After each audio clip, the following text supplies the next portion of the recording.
አርስተ ዜና በሰው ሰራሽ አስተውሎት የተደገፈ የልብና የመተንፈሻ አካል ሕክምና ተግባራዊ ሊሆን ነው ተባለ። ከውጭ የሩሲያ ፍርድ ቤት በአራት የክሮከስ ከተማ አዳራሽ ጥቃት ፈጻሚዎች ላይ የዕድሜ ልክ እስራት ፈረደ።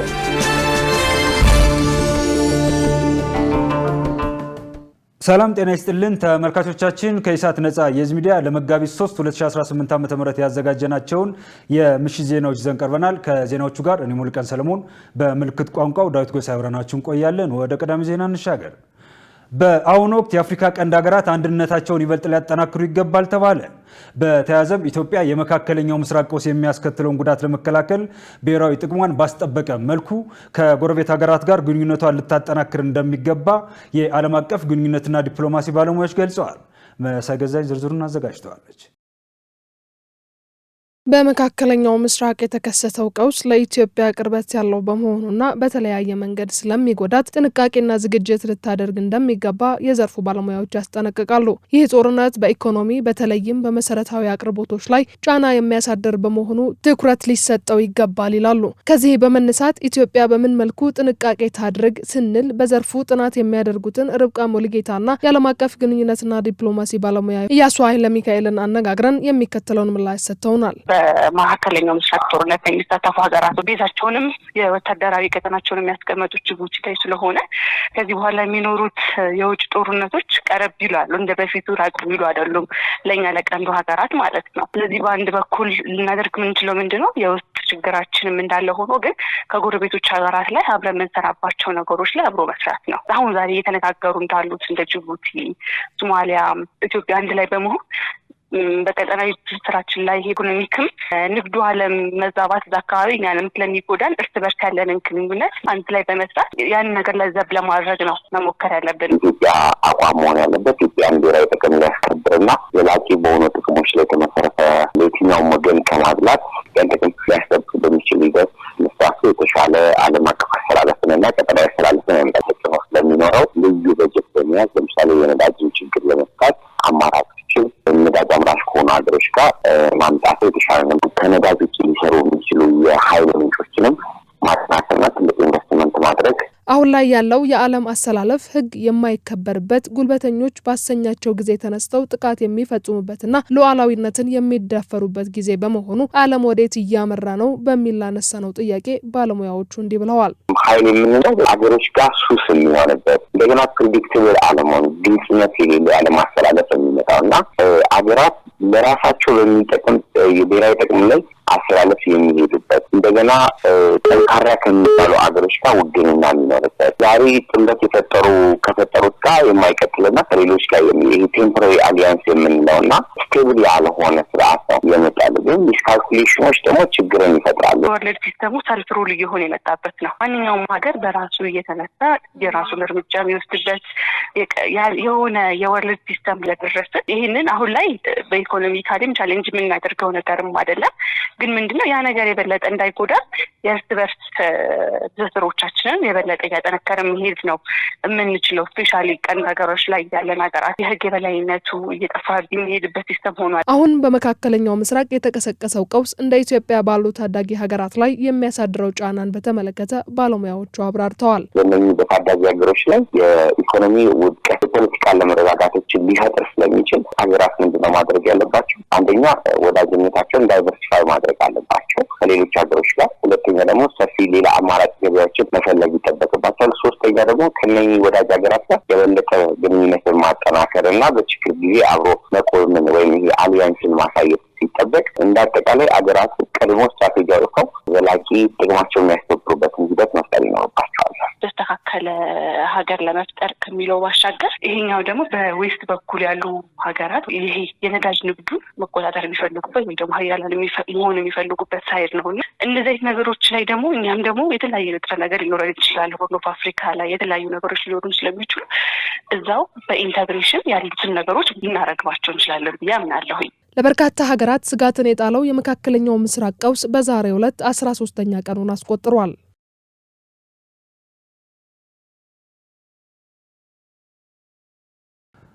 ኢትዮጵያ የኒውክሌር ኃይል ወደ ኢነርጂ አማራጭ ለማስገባት ከጣሊያን ጋር መምከሯ ተገለጸ። የኢትዮጵያ የኒውክሌር ኢነርጂ ኮሚሽንና የጣሊያን አቻው በዘርፉ በጋራ ለመስራት የሁለትዮሽ ውይይት በአዲስ አበባ አካሂደዋል።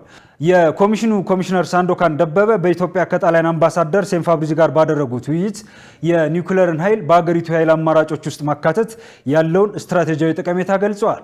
በተለይም የኒውክሌር ኃይል አስተማማኝ የኤሌክትሪክ አቅርቦት በመስጠት ከፍተኛ ኃይል ለሚጠይቁ ኢንዱስትሪዎችና ለሀገሪቱ የኢንዱስትሪ ልማት ትልቅ እድገት እንደሚፈጥር ተመልክተዋል። አምባሳደር ሴም ፋብሪዚ በበኩላቸው ጣሊያን በኒውክሌር ቴክኖሎጂ ምርምርና ልማት ያላትን የካበተ ልምድ ለኢትዮጵያ ለማካፈል ዝግጁ መሆኗን ገልጸዋል። ጣሊያን ዘርፉን ዳግሞ ወደ ኢነርጂ አማራጮች ለማስገባት እያጠናች ያለችበት ወቅት መሆኑን የጠቀሱት አምባሳደሩ ይህ የሁለቱ ሀገራት ፍላጎት ለጋራ ተጠቃሚነት ጠንካራ መሰረት እንደሚፈጥር አመልክተዋል። ውይይቱ ኢትዮጵያ በኒውክሌር ቴክኖሎጂ ለሰላማዊ ዓላማ አጠቃቀም እያደረገች ያለችውን ጥረት ይበልጥ እንደሚያግዘው ታምኖበታል ሲል ኢዜአ ዘግቧል።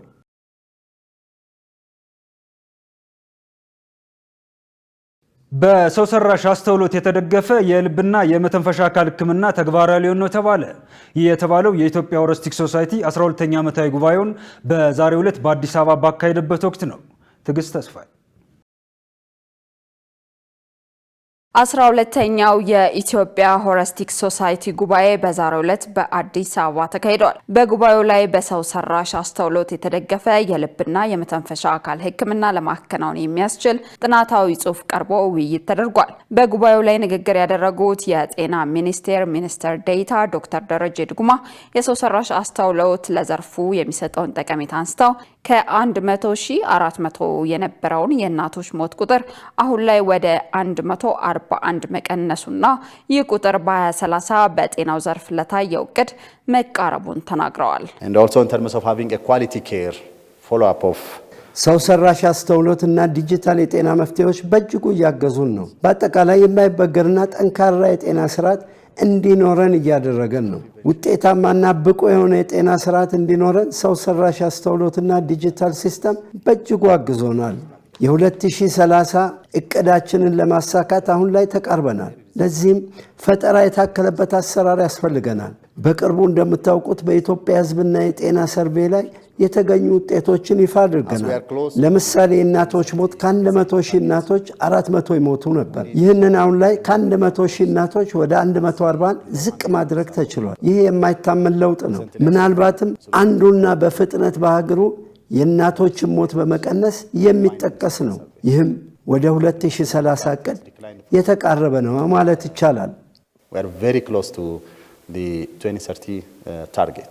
በሌላ በኩል በዕለቱ የኢትዮጵያ ሆሊስቲክ ሶሳይቲ ፕሬዝዳንት ዶክተር ራሄል አርጋው ባቀረቡት ሀሳብ ተግባራዊ ሊሆን የታቀደውና በጥናታዊ ጽሑፍ የተደገፈው የሰው ሰራሽ አስተውሎት ሕክምና በራስ አቅም ተግባራዊ ሲሆን ሰፊ ስራ እንደሚጠይቅ ተናግረዋል። አሁንም ቢሆን እኛ ይህንን ቴክኖሎጂ የመጠቀም አቅማችን ከሱም ባለፈ ደግሞ ኢቭን እነዚህን ቴክኖሎጂዎች በራሳችን ሁኔታዎች ተቃኝተው እንዲወጡ መስራት ላይ ብዙ መስራት ይጠበቅብናል። ለዚህ ደግሞ አስቻይ ዋና የሚባለው በተለይ በሕክምና ዙሪያ ውስጥ የምንሰራቸውን ስራዎች እንዳለ ዲጂታላይዝ ማድረግና መረጃዎችን መቀመር ማስቀመጥና አናላይዝ ማድረግ በጣም ይጠይቃል። በጤና ሚኒስቴር የቲቢ ስጋ ደዌና ሌሎች የሳምባ በሽታዎች መከላከልና መቆጣጠር ዴስክ ኃላፊ ታዬ ለታ በሰው ሰራሽ አስተውሎት ላይ የተደረገው ምርምር ምን ያህል ውጤታማ ነው ብለን ላቀረብ ነው ጥያቄ ተከታዩ ምላሽ ሰጥተውናል።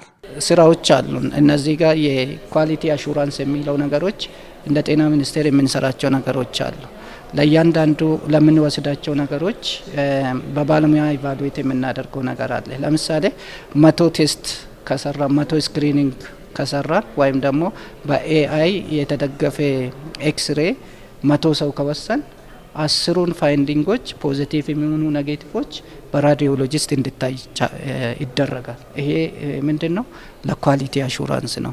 የተሰራ ያለው ትክክል ነው አይደለም የሚለውን ነገር አሹር ለማድረግ በባለሙያዎቻችን በራዲዮሎጂስት ይሄ በእያንዳንዱ 100 ላይ እነዚህ ነገር ቴስት ይደረጋል። ይሄ አንዱ የኳሊቲ አሹራንስ ነውና ኢረሩን ለመቀነስ የምንጠቀምበት መንገድ ነው ማለት ነው። በመድረኩ ከዓለም አቀፍ የዘርፉ ሙያተኞች ጋር የልምድ ልውውጥ መደረጉ ታውቋል። የአማራ ክልል ነዋሪዎች አሁንም በስጋት ውስጥ ነን አሉ።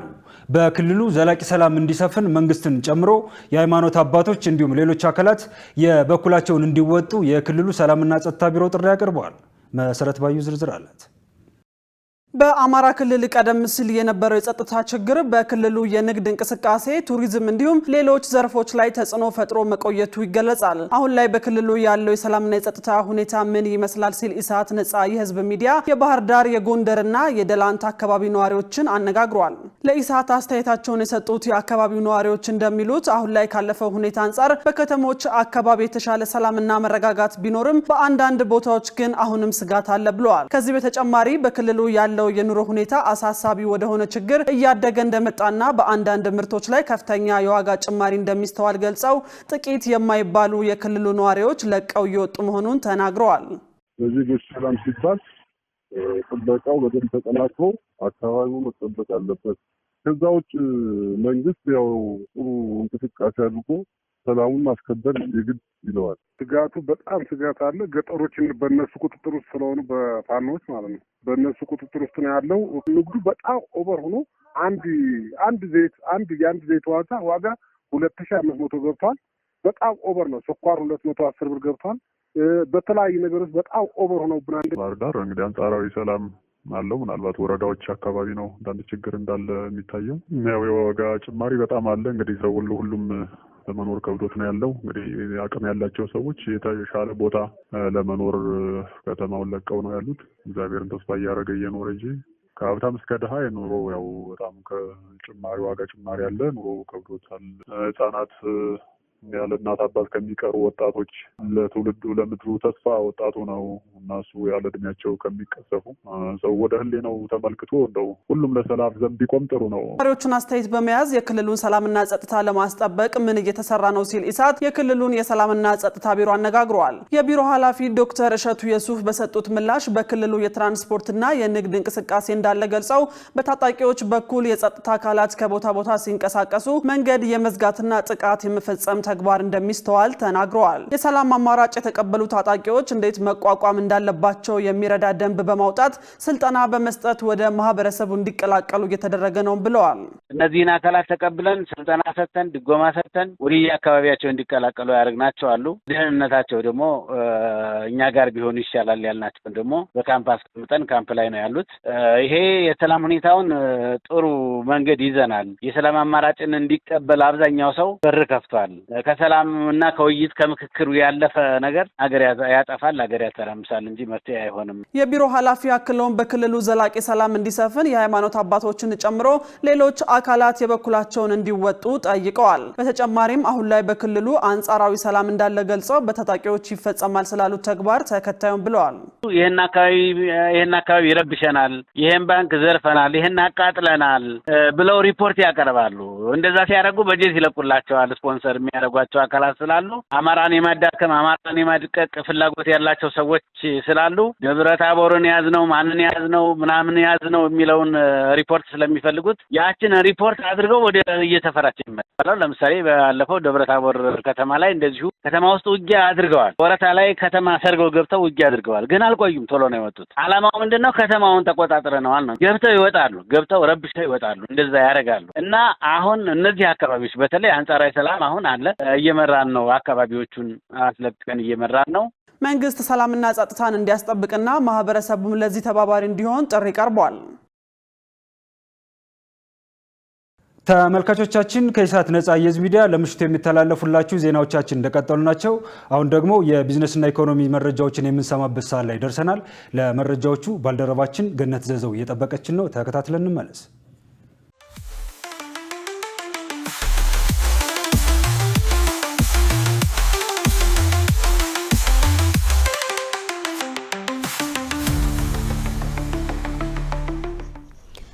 ሰላም ጤና ይስጥልን ተመልካቾቻችን፣ ከኢሳት ነጻ የህዝብ ሚዲያ ለዕለቱ ያዘጋጀናቸውን የቢዝነስና የኢኮኖሚ መረጃዎችን ወደ እናንተ እናቀርባለን። ከዘገባዎቹ ጋር ገነት ዘዘው ነኝ። አብራችሁን ቆዩ።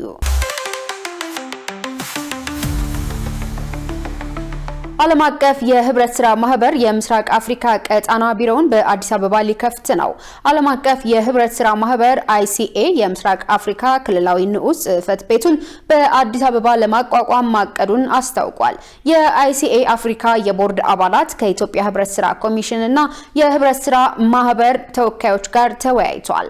አዲሱ ቅርንጫፍ ጽሕፈት ቤት ውጤታማ የህብረት ስራ ማህበራትን በማጠናከር በምስራቅ አፍሪካ የሚገኙ አባላትን ኢኮኖሚያዊ ተጠቃሚነት በማጎልበት የትብብር ልማት ለማስተዋወቅ እንደሚሰራ በውይይቱ ተነስቷል።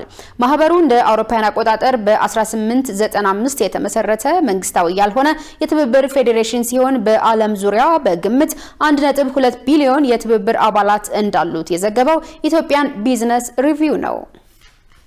በመንግስትና በነጋዴው መካከል ያለው ግንኙነት ወደ አጋርነት ሊቀየር ይገባል ተባለ። የአዲስ አበባ ንግድና የዘርፉ ማህበራት ምክር ቤት ከፋይናንስ አቅርቦትና ኢንቨስትመንት ጋር በተያያዘ ከመንግስትና ከግሉ ዘርፍ ጋር የምክክር መድረክ አካሂዷል። በምክክሩ ላይ ንግግር ያደረጉት የኢትዮጵያ ኢንተርፕረነርሺፕ ልማት ኢንስቲትዩት ዋና ስራ አስፈጻሚ ዶክተር ሐሰን ሁሴን በሀገሪቱ የነጋዴው ቁጥር ከፍተኛ ቢሆንም ወደ ተሻለ የንግድ ፈጠራ የተሸጋገሩ ባለሙያዎች ቁጥር አነስተኛ መሆኑን ጠቁመዋል። በተጨማሪም በመንግስትና በነጋዴው መካከል ያለው ግንኙነት ከጥርጣሬ ወጥቶ ወደ ተሻለ አጋርነት ሊቀየር እንደሚገባ አሳስበዋል። ለዚህም ሰዎች በቀላሉ ንግድ እንዳይጀምሩ ወይም የጀመሩትን እንዳያስፋፉ የሚያደርጉ የህግና የመመሪያ ማነቆች መኖራቸውንም ዋና ስራ አስፈጻሚው ጠቅሰዋል። የአዲስ አበባ ንግድና የዘርፍ ማህበራት ምክር ቤት ፕሬዝዳንት ወይዘሮ ዛሃራ መሐመድ በበኩላቸው የፋይናንስ አቅርቦት እጥረት ለንግዱ ማህበረሰብ 40% የሚሆነውን ማነቆ ይይዛል ብለዋል። ከዚህም ሌላ ባንኮች የሚያቀርቡት የብድር መጠን አነስተኛ መሆንና የቅድመ ሁኔታዎች ጥብቅነት ድርጅቶች በሙሉ አቅማቸው እንዳይሰሩ ማድረጉንም ጠቁመዋል። የንግድን እንቅፋት መቅረፍ አማራጭ የሌለው ጉዳይ መሆኑን የጠቀሱት ፕሬዝዳንቷ የፋይናንስ አቅርቦት ማመቻቸትና የብድር አሰጣጥን ስርዓት በማሻሻል ምቹ የንግድ ከባቢ ለመፍጠር መሰራት አለበት ማለታቸውን የዘገበው ጋዜጣ ፕላስ ነው። የሰሜን ወሎ ዞን ለመጪው የመኸር ወቅት እርሻ ከሚያስፈልገው ማዳበሪያ ከግማሽ በላይ የሚሆነው ወደ ዞኑ መድረሱን ገለጸ። በአማራ ክልል ሰሜን ወሎ ዞን ለ2018-19 የመኸር እርሻ ከሚያስፈልገው ዘመናዊ ማዳበሪያ ከግማሽ በላይ የሚሆነው ወደ ዞኑ መግባቱን የዞኑ ግብርና መምሪያ አስታውቋል። በመምሪያው የግብአት አቅርቦት ባለሙያ ሳሙኤል ደሳለኝ ለኢዜአ እንደገለጹት በዞኑ በቀጣይ መኸር ልማት ምርትና ምርታማነትን ለማሳደግ ወደ 211,000 ኩንታል የሚጠጋ ዘመናዊ ማዳበሪያ ለማስገባት ታቅዶ ወደ ስራ መገባቱን ገልጸዋል። እስካሁን በተደረገው ጥረትም ከ112,000 ኩንታል በላይ ዘመናዊ ማዳበሪያ ወደ ዞኑ ማዕከል ማስገባቱን ተናግረዋል። ቀሪውን ማዳበሪያ እስከ መጋቢት ወር መጨረሻ ሙሉ በሙሉ ለማስገባት እየተሰራ መሆኑን ጠቁመው የገባውን ማዳበሪያ ወደ ወረዳዎች ማሰራጨት መጀመሩን አስረድተዋል ሲል ኢዜአ ዘግቧል። የተከበራችሁ ተመልካቾቻችን አሁን ደግሞ የዕለቱን የውጭ ምንዛሬ ዋጋና የብሔራዊ ባንክ የወርቅ ግብይት መረጃ ተከታትለን መለስ።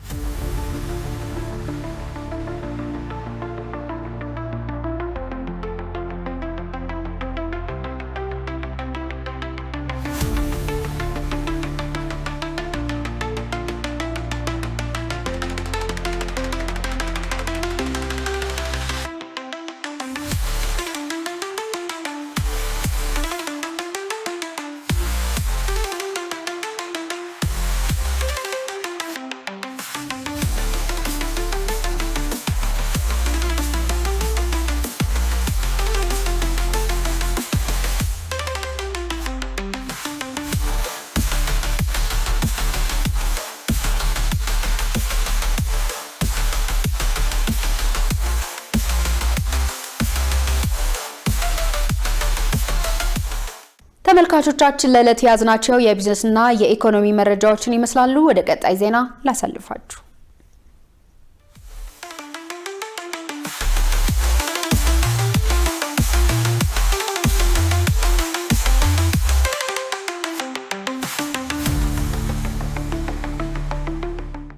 ተመልካቾቻችን ከኢሳት ነጻ የህዝብ ሚዲያ የምተላለፉላችሁ የምሽቱ ዜናዎቻችን አሁንም እንደቀጠሉ ናቸው። ወደ ውጭ መረጃዎቻችን እንሻገር።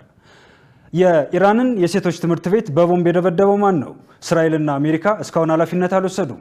በሌላ በኩል አሜሪካ በኢራን ላይ ጥቃት ለመፈጸም የተጠቀመችው መረጃ የቅርብ ጊዜ አይደለም እየተባለ ነው።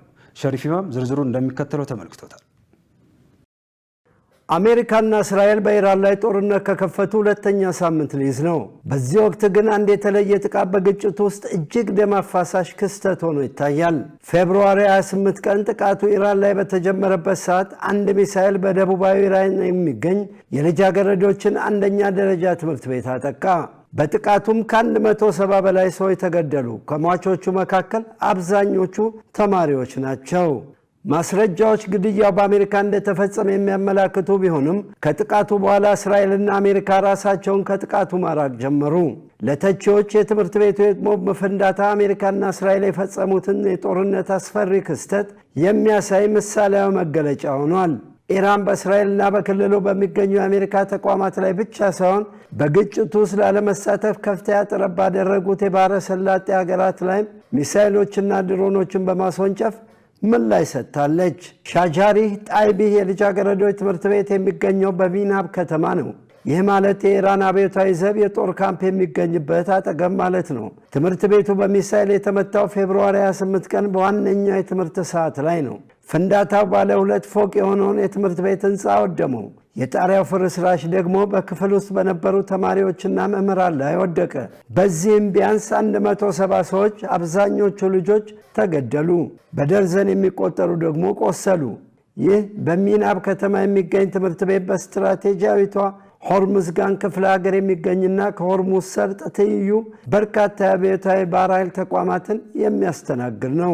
ኢራን ጥቃቱ እንደተፈጸመ ወዲያውኑ በአሜሪካና በእስራኤል እንደተፈጸመ አስታወቀች። ይሁን እንጂ ሁለቱም ሀገራት ኃላፊነት መውሰድ አልፈለጉም። የሳተላይት ምስሎች እንደሚያሳዩት ትምህርት ቤቱ ጥቃቱ በተፈጸመበት ቀን ጠዋት ላይ ደህና እንደነበር ተረጋግጧል።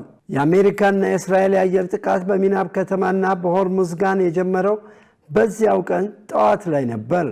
ኢራን ለጥቃቱ ተጠያቂ ያደረገችው አሜሪካና እስራኤልን ነው። ፌብሩዋሪ 28 ቀን የኢራን የውጭ ጉዳይ ሚኒስትር አባስ አራጋቺ የትምህርት ቤቱን ጥቃት የተመለከተ ፎቶግራፍ አጋርተው እንዳሉት የልጃገረዶችን ትምህርት ቤት አወደሙት፣ እናም ንጹሐን ልጆችን ገደሉ ብለዋል። ይህ በኢራን ህዝቦች ላይ የተፈጸመ ወንጀል ምላሽ ሳያገኝ መቅረት የለበትም በማለት አራጋቺ በኤክስ ገጻቸው አጋርተዋል። የኢራን የውጭ ጉዳይ ሚኒስትር ቃል አቀባይ እስማኤል ባግሂ በበኩላቸው ጥቃቱ የተፈጸመው 2 ጊዜ ነው ብለው የመጀመሪያው በትምህርት ቤቱ ላይ ያረፈው ሲሆን ሁለተኛው ደግሞ ጥቃቱን ተከትሎ የተጎዱ ተማሪዎችን ለመርዳት ከስፍራው በደረሱ ሰዎች ላይ የተፈጸመ ጥቃት ነው ብለዋል። ጥቃቱን በተመለከተ የተገኘው ምስል እንደሚያሳየው ጥቃቱ የተፈጸመው በቶም ሃውክ ሚሳኤል ነው። ቀዳሚ የምርመራ ውጤቶች የሚያሳዩት ትምህርት ቤቱ ምናልባት የተመታው በአሜሪካ ሚሳኤል ነው። ምክንያቱ ደግሞ የኢላማ ስህተት ነው ተብሏል። ትክክለኛው ምክንያት ግን እየተጣራ ነው። ተንታኞች እንደሚሉት ጥቃቱ የተፈጸመው ምናልባት ጊዜ ያለፈበትን መረጃ ተጠቅሞ ሊሆን ይችላል እየተባለ ነው። ትምህርት ቤቱ የአብዮታዊ ዘብ ባህር ኃይል ከሚጠቀምባቸው ህንፃዎች ጋር ተመሳሳይና አንድ አይነት ነው። የሚገኘውም በአንድ አካባቢ ነው። የትምህርት ቤቱ አካባቢ ቀደም ሲል የጦር ሰፈሩ አካል ነው። ትምህርት ቤቱ ለዓመታት ከጦር ካምፑ ጋር የተለያየና የራሱ አጥርና መግቢያ ያለውም ነው። ሊሆን የሚችለው የአሜሪካ ማዕከላዊ ኢላማ ያደረጋቸውን ቦታዎች መረጃ በተመለከተ የቅርብ ጊዜ መረጃዎች እንዳልሆኑ ነው ተብሏል።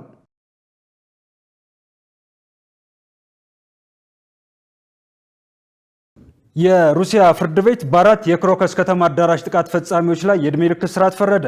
ፍርደኞቹ የዕድሜ ልክ እስራታቸውን በከፍተኛ ጥበቃ ማረሚያ ቤት ከመጨረሳቸው በፊት 18 ዓመታትን በእስር ቤት ያሳልፋሉ ተብሏል። በተጨማሪም እያንዳንዳቸው $12500 እንዲቀጡ እንደተወሰነባቸው ስፑትኒክ ዘግቧል። የክሮከስ የከተማ አዳራሽ የሽብር ጥቃት የተፈጸመው መጋቢት 13 ቀን 2016 ዓ.ም እንደነበር ያስታወሰው ዘገባው አሸባሪዎቹ በህንፃው ውስጥ በነበሩ ሰዎች ላይ ተኩስ በመክፈትና የኮንሰርት አዳራሹን በሳት በማጋየት 147 ሰዎችን ገድለው 336 ሰዎችን ማቁሰላቸውን አስታውሰዋል። 3 ሰዎች ደግሞ እስካሁን የት እንደደረሱ አልታወቀም ብለዋል። በጥቃቱ $71.9 ሚሊዮን የሚገመት ንብረት መውደሙ ተዘግቧል። የሩሲያ የምርመራ ኮሚቴ የወንጀል የተፈጸመው በዩክሬን ባለስልጣናት ፍላጎት መሰረት እንደሆነና የኪየቭ አስተዳደር የሩሲያን ፖለቲካ ለማናጋት እንደፈለገ በምርመራው ማጠቃለያ ላይ ገልጿል ሲል ጨምሮ ዘግቧል።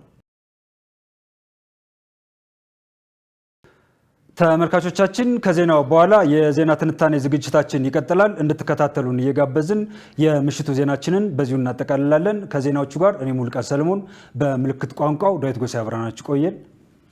መልካም ምሽት ይሁንላችሁ።